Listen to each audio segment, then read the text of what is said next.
I have a dream. C'était le 28 août 1963.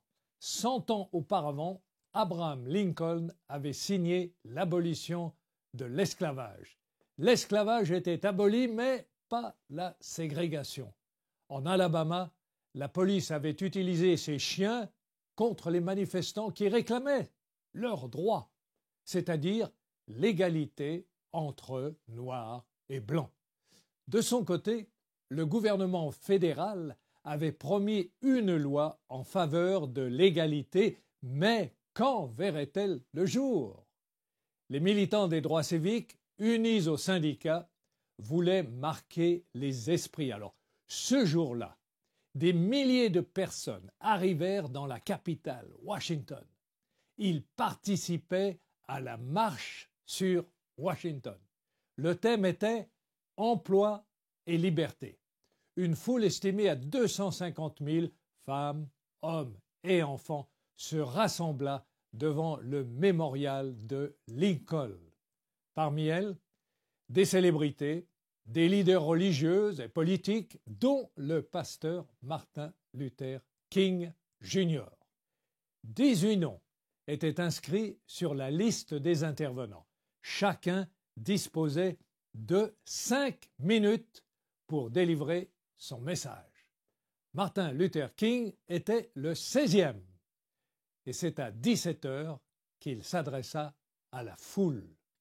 Bien préparé, son discours s'inspirait du célèbre et bref discours de Lincoln à Gettysburg le 19 novembre 1863, en pleine guerre civile. Lincoln rappelait l'idéal et les valeurs de la République dont tous les hommes sont nés égaux. Martin Luther King savait qu'il avait rendez-vous avec l'histoire. Un ami lui avait conseillé de ne pas réutiliser la formule connue « J'ai fait un rêve, I have a dream ». Elle commençait à être trop connue. Mais juste avant son tour, la célèbre chanteuse de gospel, Mahalia Jackson, lui souffla. « Partagez votre rêve, les gens ont besoin de l'entendre ». Il parla, Martin Luther King, non pas 5 minutes, mais 17 minutes. Et tous ses auditeurs sentirent passer le vent de l'histoire. Ces mots, « I have a dream », qu'il prononça 6 fois, résonnèrent dans toutes les parties du monde et résonnent encore aujourd'hui. Je fais un rêve. Oui, j'ai un rêve que mes 4 enfants vivront un jour dans une nation où on ne les jugera pas sur la couleur de leur peau, mais sur leur caractère. Le rêve ou la vision d'un pays où l'injustice, l'oppression, la ségrégation seront abolies et que les valeurs des fondateurs de la République deviennent une réalité pour tous ces enfants. C'était le rêve américain. Il refaisait surface. Il affrontait ceux qu'il avait oubliés ou mis à terre. On peut dire que c'est l'un des plus beaux discours patriotiques. Je cite « Je rêve qu'un jour, sur les collines rouges de Georgie, les fils des anciens esclaves et les fils des anciens propriétaires d'esclaves pourront s'asseoir ensemble à la table de la fraternité. » Un discours qui fit mouche jusque dans le bureau ovale de la Maison-Blanche, un discours qui se termine par une prière visionnaire, le rêve que tous les enfants, juifs, noirs, blancs, protestants, catholiques, seront capables de se tenir la main et de chanter ensemble « Libre enfin, merci Dieu Tout-Puissant, nous sommes libres enfin ». Une année plus tard, le 2 juillet 1964, le président Lyndon Johnson signait le Civil Rights Act qui rendait illégale toute discrimination fondée sur la race, la couleur ou la religion. Depuis, beaucoup de réformes ont été accomplis pour que la vision de Martin Luther King devienne une réalité. Mais à chacun de remarquer que pour beaucoup, il reste encore beaucoup à faire, et pas seulement aux États-Unis.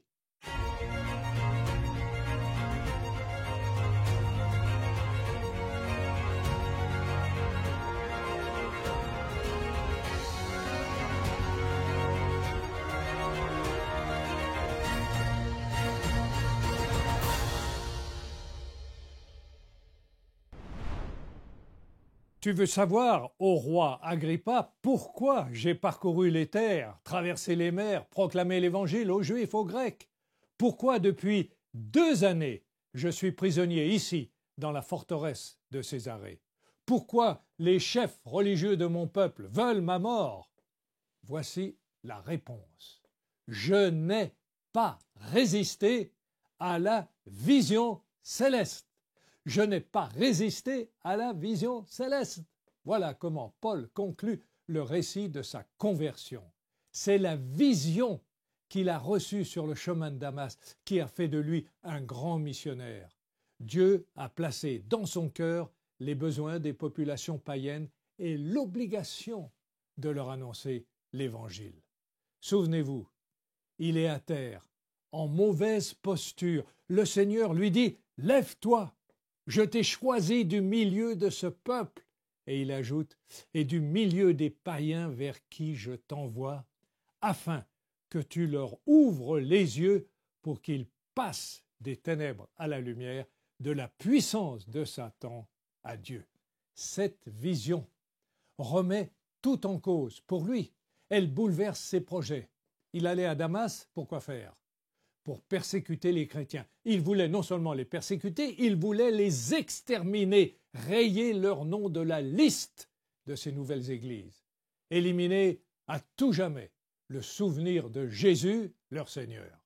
Voilà quels étaient ses plans, son objectif, son projet. Il n'avait aucun intérêt pour les païens. Au contraire, il les méprisait. Pour eux, il n'aurait pas donné une goutte de son sang. Et soudain, la vision s'impose et tout change. Il devient l'homme de la vision. Il ne résiste pas.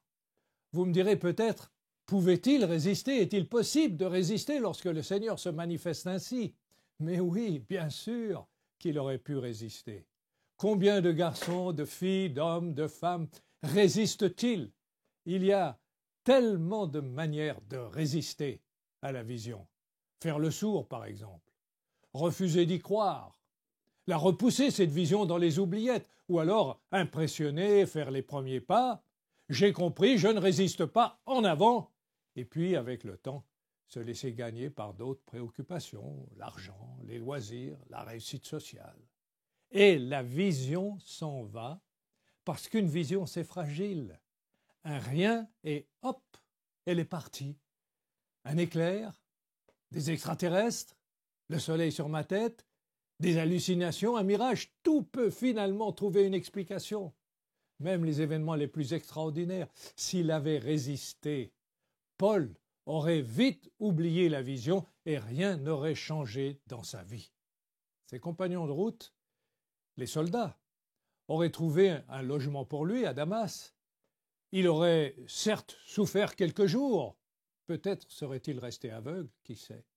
On l'aurait rapatrié à Jérusalem et on aurait expliqué à ceux qui l'avaient envoyé qu'il n'avait pas supporté la chaleur, le soleil. Et ceux qui utilisaient son fanatisme l'auraient peut-être regretté.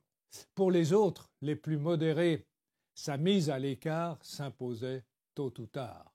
Il est certain que le jeune Paul n'avait pas que des amis à Jérusalem. Les personnalités de son genre se font manipuler par les uns et sont détestées par les autres. Elles ne laissent personne indifférent.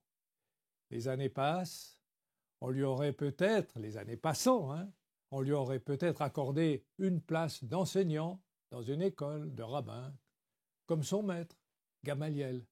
Mais Dieu avait un autre projet pour lui.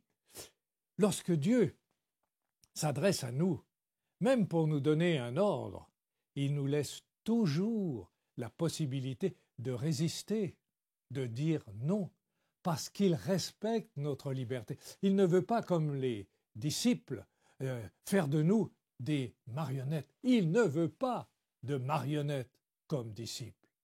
Alors, la question, où en sommes-nous par rapport à l'appel de Dieu, par rapport à notre vision? Je crois qu'il y a dans la vie de chacun, la vôtre, la mienne, un temps, un moment particulier, un moment disponible pour une vision. Quelque chose comme un ordre, un appel, une mission qui vient frapper notre esprit et notre cœur. C'est un peu comme une fenêtre qui s'ouvre sur un paysage nouveau.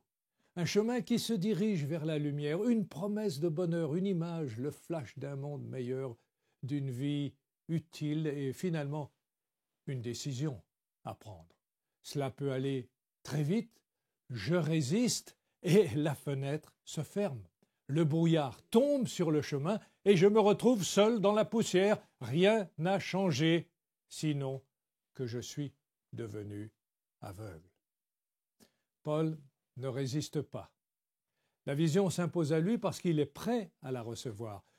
Voilà pourquoi les tortures, les humiliations, les trahisons, le froid, la faim, les échecs ne l'ont pas arrêté.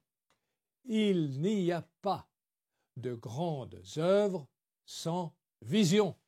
Il n'y a pas de témoignage puissant sans vision. Alors pour nous, la question évidemment se pose, une question directe. Quelle est notre vision? Pas celle de Paul, pas celle des grands personnages qui ont fait l'histoire. Comprenez-moi bien, je ne vous demande pas s'il vous arrive de temps à autre de voir des choses étranges, de courir sur les nuages ou de voir sur un écran géant se dérouler les prochaines années de votre vie. Non, non, non. Restons plus terre à terre. La vision céleste, c'est autre chose. La vision céleste est une sorte de conviction intime qui se rapporte à l'avenir, à notre avenir, et qui va l'orienter, qui va mobiliser nos énergies. C'est quelque chose qui n'est pas, mais que nous voyons déjà. Un peu comme l'architecte voit la nouvelle maison avant d'en concevoir le plan. La vision céleste, elle n'est pas le fruit de l'ambition, de l'orgueil, mais elle est en accord avec la parole de Dieu. Elle est à la gloire du Créateur. Elle s'impose dans les esprits, travaille les cœurs et permet d'avancer. La vision, c'est le moteur de l'action. À l'origine de toute grande œuvre, il y a une vision. Mais la vision céleste, elle, vient du ciel. Alexandre le Grand, César, Napoléon avaient de grandes visions, mais ce n'étaient pas des visions célestes. La vision céleste a pour centre Dieu, pour objectif le salut et pour mission la libération du mal. Dans le récit biblique, l'époque des juges fut l'une des plus sombres de l'histoire. De même, dans l'histoire du peuple d'Israël, le peuple élu se disloquait, perdait son âme et son cœur. L'auteur du livre de Samuel écrit « La parole de l'Éternel était rare en ce temps-là ». Et il ajoute « Les visions n'étaient pas fréquentes ». Si on devait décrire notre époque, le monde occidental dans lequel nous vivons, est-ce que nous ferions le même constat? Nous dirions sans doute, il y avait la sécularisation, la crise monétaire, les flux migratoires, le Covid-19, le terrorisme, la guerre. Alors, qu'il faudrait aussi avoir le courage d'ajouter, en ce temps-là, dans le domaine de la foi, les visions n'étaient pas fréquentes. Adam et Ève se seraient suicidés sans la vision d'un sauveur. Et à 80 ans, Moïse aurait-il quitté le désert sans la vision de la terre promise?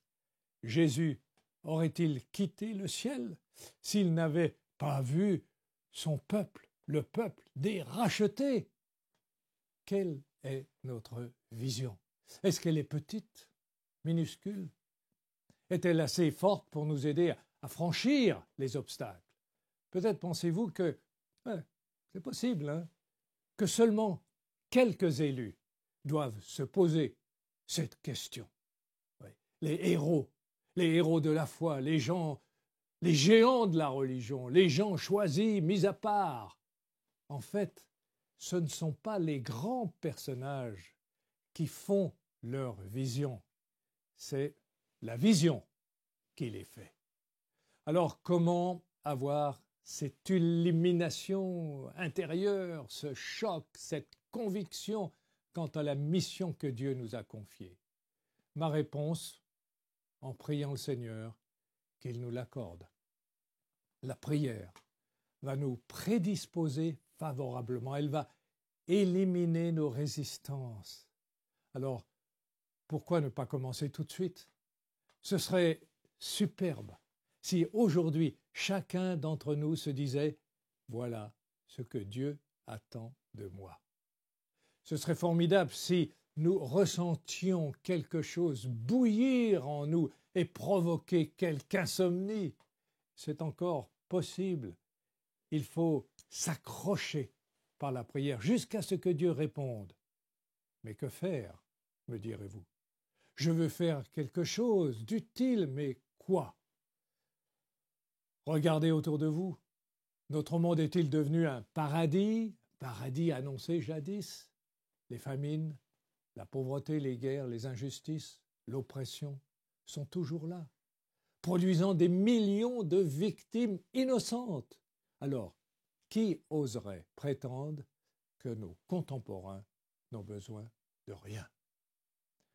En 2020, dans un de ses rapports, les Nations Unies mentionnaient qu'environ 10% de la population mondiale vivait dans une extrême pauvreté.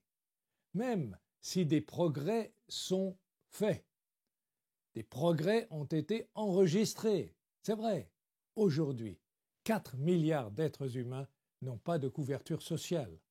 Et en 2017, il y avait 821 millions de mal nourris.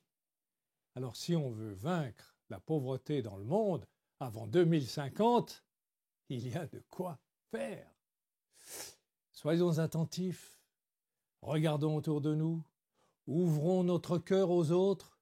Dieu nous montrera ce que nous pouvons faire. Il nous aidera à être ses ambassadeurs. Ne résistons pas à la vision. Au contraire, laissons-la croître en nous, laissons-la nous habiter. Elle rendra notre vie utile et passionnante. La vision céleste est déjà en chacun de nous. Le Seigneur l'a placée dans notre cœur. Alors, acceptons-la, nourrissons-la, laissons-la grandir. La Bible dit que dans les derniers temps, l'Esprit de Dieu descendra sur son peuple. Et que se passera-t-il? Je cite, « Les vieillards auront des songes et vos jeunes gens auront des visions. » C'est une promesse, elle se réalisera. Pourquoi ne se réaliserait-elle pas aujourd'hui? Que nous puissions, nous aussi, dire, comme le fit l'apôtre Paul, « Je suis heureux, ma vie a pris un sens, je sais d'où je viens, où je vais, car je n'ai pas résisté à la vision céleste. » Et pour être pratique, 3 points. Premier point, prions le Seigneur pour qu'il nous accorde, comme à Paul, la vision céleste. Deuxième point, préoccupons-nous des besoins de nos contemporains. Et troisième point, commençons à faire ce qui est à notre portée pour que notre vie soit un plus pour nous, mais aussi pour les autres et pour le monde. Et je vous laisse à méditer cette citation. Après cela, je répandrai mon esprit sur toute chair. Vos fils et vos filles prophétiseront, vos vieillards auront des songes, et vos jeunes gens des visions. Même sur les serviteurs et sur les servantes. Dans ces jours-là, dit le Seigneur, je répandrai mon esprit. Prophète Joël, chapitre 2, verset 28.